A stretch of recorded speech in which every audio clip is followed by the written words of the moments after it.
Hello and welcome to stock analysis of IRFC using VBSI framework. तो इस analysis को मैंने 4 पार्ट्स में डिवाइड किया हुआ है, जिसमें पहले पार्ट में हम समझेंगे business overview and business quality, जिसमें हम जानेंगे आईआरएफसी क्या करता है, कैसे करता है, कस्टमर्स कौन हैं, बिजनेस मॉडल कैसे काम करता है, ये सभी चीज़ें। फिर करेंगे फाइनेंशियल एनालिसिस, जिसमें हम profit loss statement, balance sheet and cash flow statement तीनों को डीपली एनालाइज करेंगे और जो हमने थ्योरेटिकली बिजनेस को समझा है उसे नंबर्स के साथ वैलिडेट करेंगे। ठीक है। फिर करेंगे वैल्यूएशन, जिसमें हम 4 अलग अलग मेथड से फेयर वैल्यू निकालने की कोशिश करेंगे आईआरएफसी की, और जानेंगे कि अभी ये अंडर वैल्यूड है या ओवर वैल्यूड है। टेक्निकल्स में चार्ट की मदद से हम स्विंग एनालिसिस करेंगे और जानेंगे कि स्विंग अभी कौन से फेज़ में चल रहा है। रिस्क असेसमेंट में हम देखेंगे आईआरएफसी के बिजनेस मॉडल को किस किस प्रकार के रिस्क रहते हैं और हमें किस टाइप की न्यूज़ ट्रैक करनी चाहिए when it comes to tracking this stock. Opportunities में देखेंगे अगले 10 से 20 सालों में आईआरएफसी के बिज़नेस को किस किस प्रकार की अपॉर्चुनिटीज़ मिल सकती हैं, कहाँ कहाँ ये बिज़नेस एक्सपेंड कर सकता है और वो कौन से कारण हो सकते हैं जिनसे हमें ये स्टॉक बाय करना चाहिए। आखिरी में एक इन्वेस्टर पर्सपेक्टिव बनाएंगे। ठीक है, तो शुरू करते हैं part 1 business overview and quality से, जिसमें सबसे पहले हम आईआरएफसी का एक ओवरव्यू लेंगे, फिर बिजनेस मॉडल को समझेंगे, फिर देखेंगे कस्टमर्स कौन कौन हैं, फिर रेलवेज़ की वैल्यू चेन में आईआरएफसी की नीड क्या है उसे समझेंगे, आईआरएफसी की बिजनेस क्वालिटी को समझेंगे, देखेंगे डाउन ट्रेंड्स में ये कैसे रिएक्ट करता है और लॉन्ग टर्म में आईआरएफसी का बिजनेस कितना ड्यूरेबल है। फिर शेयर होल्डिंग पैटर्न्स पे एक नज़र डालेंगे और एंड में मैनेजमेंट की एफिशिएंसी देखेंगे, वो कैसे फंक्शन कर रहा है। ठीक है, तो आईआरएफसी या इंडियन रेलवे फाइनेंस कॉरपोरेशन एक डेडिकेटेड बैंकर है इंडियन रेलवेज के लिए। लेकिन आईआरएफसी एक बैंक नहीं है, एक एनबीएफसी है, यानी नॉन बैंकिंग फाइनेंशियल कंपनी जो loans and financial service provide करती है, लेकिन बैंक की तरह सेविंग अकाउंट, करेंट अकाउंट या चेक फैसिलिटी नहीं देती, क्योंकि इनके पास बैंकिंग लाइसेंस नहीं होता। अब लेंडिंग के लिए एनबीएफसीज या तो खुद का कैपिटल यूज़ कर सकती हैं और या तो वो फाइनेंशियल इंस्टीट्यूट से कैपिटल बोरो करके लोन दे सकती हैं, जैसे बजाज फाइनेंस और मुथूट फाइनेंस। अब बजाज फाइनेंस बहुत अलग अलग और बहुत सारे कस्टमर्स को फाइनेंशियल सर्विस देती है, लेकिन आईआरएफसी के केस में ये डेडिकेटेडली इंडियन रेलवेज को सर्विस देती है। ठीक है, तो आईआरएफसी फंड बोरो करती है बैंक से, फॉरेन कैपिटल से, डोमेस्टिक इंस्टीट्यूट से, रिटेल इन्वेस्टर से, और बोरो करके लेंड करती है इंडियन रेलवेज को। ठीक, तो आईआरएफसी फाउंड हुई थी 1986 में by government of India. IPO आया था आईआरएफसी का 2021 में, जैसा हम जानते हैं, and as of now the market cap is 1,38,000 crore. तो आईआरएफसी का बिजनेस मॉडल बहुत सिंपल है। आईआरएफसी लोअर रेट्स में मार्केट से फंड बोरो करता है और थोड़े से हायर रेट्स में इंडियन रेलवेज को लेंड कर देता है। बीच में जो स्प्रेड बचता है वहाँ से आईआरएफसी अपना प्रॉफिट कमा लेता है। इसको ऐसे समझो, मान लो इंडियन रेलवेज को एक ट्रेन खरीदनी है, तो वो आईआरएफसी के पास जाता है, कहता है मुझे ट्रेन की ज़रूरत है, मुझे ट्रेन खरीद कर दो। आईआरएफसी कहता है कि आप लोग ट्रेन पसंद कर लो और मैं आपको खरीद कर दे दूंगा। फिर IRFC banks and financial institute से लोअर रेट्स में फंड बोरो करता है और लीज पर इंडियन रेलवेज को एक ट्रेन खरीद कर दे देता है। ठीक है, अब ये जो लीज एग्रीमेंट होता है ये 30 साल तक होता है। ठीक है, जिसमें with in 15 years Indian railways को प्रिंसिपल एंड इंटरेस्ट दोनों आईआरएफसी को वापस चुकाने होते हैं, यानी कि आईआरएफसी को अपनी प्रिंसिपल और इंटरेस्ट दोनों की रिकवरी विद इन 15 ईयर्स मिल जाती है। ठीक है, फिर नेक्स्ट 15 ईयर्स में इंडियन रेलवेज एक छोटी सी टोकन अमाउंट आईआरएफसी को देता है just to maintain the lease agreement. ठीक है, और 30 साल पूरे होने के बाद जो रेल होती है, जो ट्रेन होती है, वो इंडियन रेलवेज के नाम पर हो जाती है। ठीक, तो इस पूरे प्रोसेस में इंडियन रेलवेज अपनी ट्रेन भी खरीद लेता है, आईआरएफसी अपने स्प्रेड से प्रॉफिट भी कमा लेता है, और जो इन्वेस्टर्स जिन्होंने आईआरएफसी को लोन दिया था वो भी अपना प्रॉफिट कमा लेते हैं वाया इंटरेस्ट इनकम। तो this is how the business model works. Next है कस्टमर्स। तो IRFC mainly government of India को सर्व करता है और वे सभी कस्टमर्स जो किसी न किसी तरीके से इंडियन रेलवे इंफ्रास्ट्रक्चर से जुड़े हुए हैं उन्हें भी सर्व करता है। तो B2G एंड B2B सेगमेंट पर काम करता है आईआरएफसी। आईआरएफसी का जो सबसे बड़ा कस्टमर है वो है मिनिस्ट्री ऑफ रेलवेज, यानी कि इंडियन रेलवेज, जो कि आईआरएफसी के लिए 90% से ज़्यादा रेवेन्यू ड्राइव करता है, विच मेक्स इट ए की कस्टमर। इसके अलावा आरवीएनएल जो कि रेलवे इंफ्रास्ट्रक्चर कंपनी है, रेलटेल जो कि रेलवे कम्युनिकेशन पर काम करती है, कॉन्कर जो कि एक लॉजिस्टिक कंपनी है, आरएलडीए जो कि लैंड्स एंड एसेट मैनेज करती है रेलवेज़ के लिए, इन सभी को भी आईआरएफसी फाइनेंशियल सर्विसेज प्रोवाइड करता है। इसके अलावा rail related ports and metro infrastructure पर भी आईआरएफसी ने सर्विसेज देना शुरू किया है, और वो सभी कंपनीज जिनकी ज़रूरत हमें रेलवे इंफ्रास्ट्रक्चर बनाने में कहीं ना कहीं पड़ रही है, वहाँ पर भी आईआरएफसी काम कर रहा है। अब क्योंकि गवर्नमेंट का फोकस ग्रीन एनर्जी पर है, तो वो सभी कंपनीज जो पावर जनरेशन से लेके पावर ट्रांसमिशन पर काम कर रही हैं, स्पेसिफिकली रेलवे इंफ्रास्ट्रक्चर में, वहाँ पर भी आईआरएफसी काम कर रही है। ठीक है, तो ओवरऑल हम देखें तो आईआरएफसी के जितने भी कस्टमर्स हैं वो कहीं ना कहीं रेलवे इंफ्रास्ट्रक्चर से जुड़े हुए हैं, और ऐसी एनबीएफसी जो एक जैसे कस्टमर को सर्विस दे रही है काफ़ी स्ट्रॉन्ग मानी जाएगी। इसके अलावा आईआरएफसी की कस्टमर एक्विजिशन कॉस्ट ज़ीरो है, क्योंकि उसे कोई सेल्स और मार्केटिंग नहीं करनी पड़ती अपने कस्टमर्स अक्वायर करने के लिए, जैसे कि एक रेगुलर बैंक और फाइनेंशियल इंस्टीट्यूट्स को करना पड़ता है। ठीक है, तो अब समझते हैं इंडियन रेलवेज़ को आईआरएफसी की ज़रूरत क्यों पड़ती है। सबसे पहला है bridging the ALM mismatch. ALM का मतलब होता है एसेट लायबिलिटी मैनेजमेंट। मान लीजिए आपके एक फ्रेंड को आपने 1 लाख रुपया उधार दिया एक हफ्ते के लिए, और आपके फ्रेंड ने वही पैसा अपने किसी और फ्रेंड को 1 साल के लिए उधार दे दिया। अब एक हफ्ते बाद आपको पैसे वापस चाहिए होंगे, लेकिन आपका फ्रेंड उसे चुका नहीं सकता। तो इस सिचुएशन को कहते हैं ALM mismatch, asset liability mismatch. ठीक है, तो अगर इंडियन रेलवेज डायरेक्टली बैंक से या अदर इंस्टीट्यूट से उधार ले लेती, तो बैंक्स इतने कैपेबल नहीं होते कि इतना सारा पैसा और इतने लॉन्ग टर्म के लिए वो किसी को उधार में दे दें। तो इसी प्रॉब्लम को सॉल्व करता है आईआरएफसी। आईआरएफसी लॉन्ग टर्म के लिए बोरोइंग करता है और इंडियन रेलवेज को लॉन्ग टर्म के लिए लेंडिंग करता है। तो इससे फंडिंग स्टेबल रहती है और रिस्क भी बहुत कम हो जाता है। दूसरा है एफिशिएंट फंड रेजिंग। देखो, रेलवे के प्रोजेक्ट्स ना बहुत बड़े और एक्सपेंसिव होते हैं, इनको टाइम टू टाइम फंडिंग की ज़रूरत पड़ती है।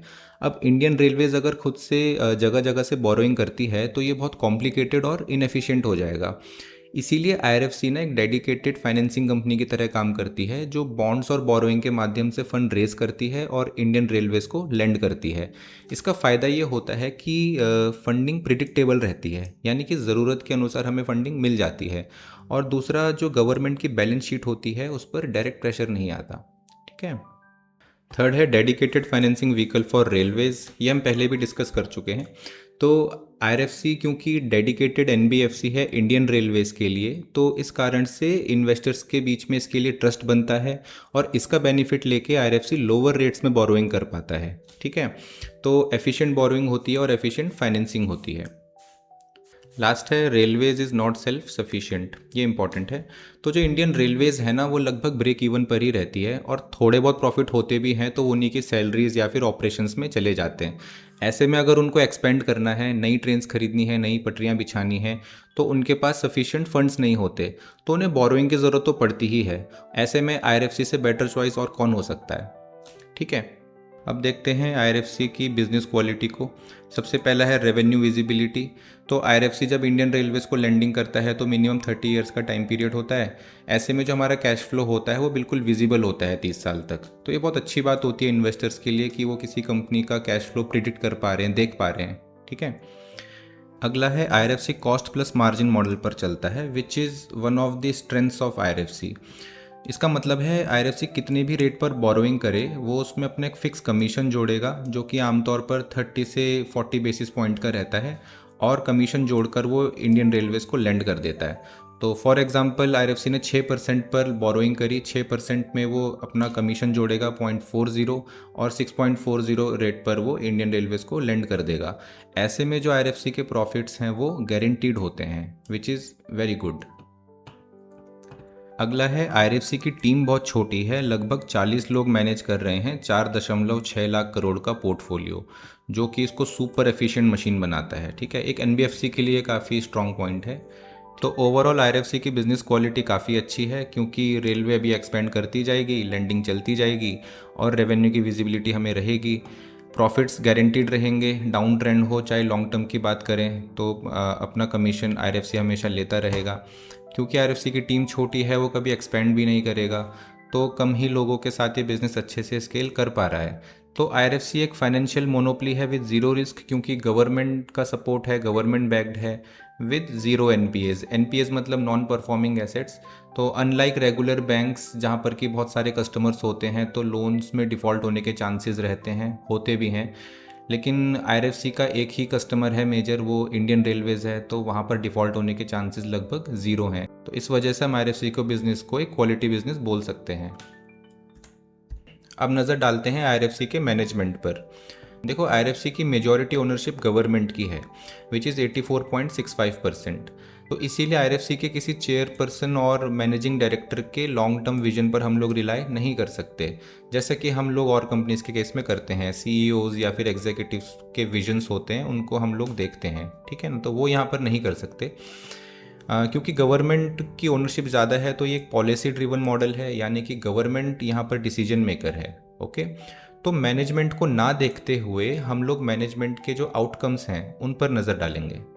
तो पहला है ट्रिपल ए क्रेडिट ट्रस्ट। तो ट्रिपल ए क्रेडिट रेटिंग सिर्फ उन कंपनीज या इंस्टीट्यूट्स को मिलती है जिनकी फाइनेंशियल स्ट्रेंथ अच्छी होती है, डिफ़ॉल्ट रिस्क कम होता है, लोन रिपे करने की कैपेबिलिटी अच्छी होती है, या एनपीएस कम होते हैं, ठीक है। तो triple a credit rating makes IRFC credible among investors.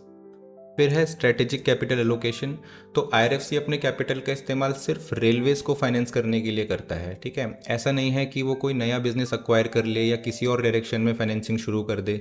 तो ये जो डिसिप्लिन लेंडिंग है ना आईआरएफसी की, ये इसको इन्वेस्टर्स के बीच में ट्रस्टवर्दी बनाता है, और ये एनबीएफसी के लिए काफ़ी इंपॉर्टेंट चीज़ होती है। अगला है हैम सैंडविच टेस्ट। तो यहाँ पर वॉरेन बफेट कहते हैं कि कोई भी वो बिज़नेस जो बिना किसी एक्सेप्शनल मैनेजमेंट के एफिशिएंटली रन कर सकता है, तो वो एक अच्छा बिज़नेस है, क्योंकि वहाँ पे कोई प्रोडक्ट इनोवेशन नहीं करनी है, मार्केटिंग नहीं करनी है, सेल्स नहीं करनी है। और आईआरएफसी को देखें तो वो इसके लिए एक परफेक्ट कैंडिडेट है। तो मैनेजमेंट पॉइंट ऑफ व्यू से देखें तो आईआरएफसी के बिज़नेस के जो आउटकम्स हैं, जो एक्शंस हैं, जो फंक्शनैलिटी है, वो परफेक्टली अलाइन करती है आईआरएफसी के बिज़नेस की डेफिनेशन से। और मैनेजमेंट की एनालिसिस में हम लोगों को यही देखना होता है कि बिज़नेस की डायरेक्शन कैसी जा रही है मैनेजमेंट के एक्शंस के अकॉर्डिंग, ठीक है।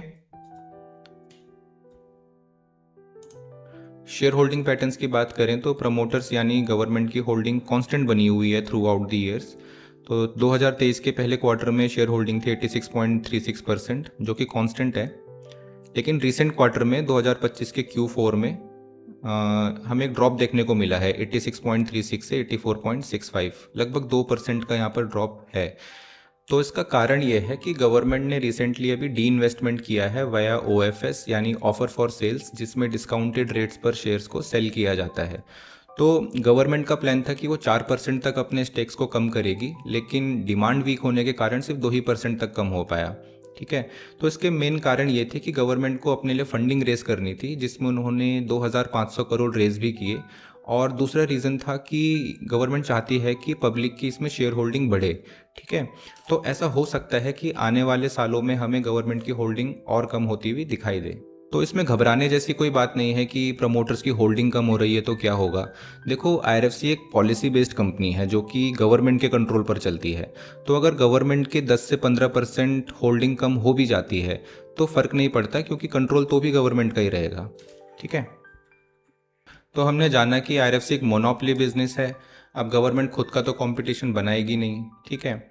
दूसरा, ये रेलवेज इंफ्रास्ट्रक्चर फाइनेंसिंग पर काम करती है, और इंडिया का रेलवे इंफ्रास्ट्रक्चर बहुत बड़ा है जिसमें कॉन्टीन्यूसली डिमांड बनी रहती है और बनी रहेगी, ठीक है।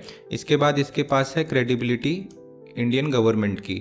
तो अगर इस कंपनी में कभी कुछ प्रॉब्लम आती भी है तो गवर्नमेंट वहाँ पर कुछ ना कुछ स्टेप ज़रूर लेगी, ठीक है। और इस क्रेडिबिलिटी के कारण ये लोअर कॉस्ट पर बोरो कर पाती है लोन्स को, और रेलवेज को लेंड कर पाती है। तो आईआरएफसी कहीं ना कहीं एक बहुत अच्छा बिजनेस है जो कि डायरेक्टली इंडिया की ग्रोथ से जुड़ा हुआ है।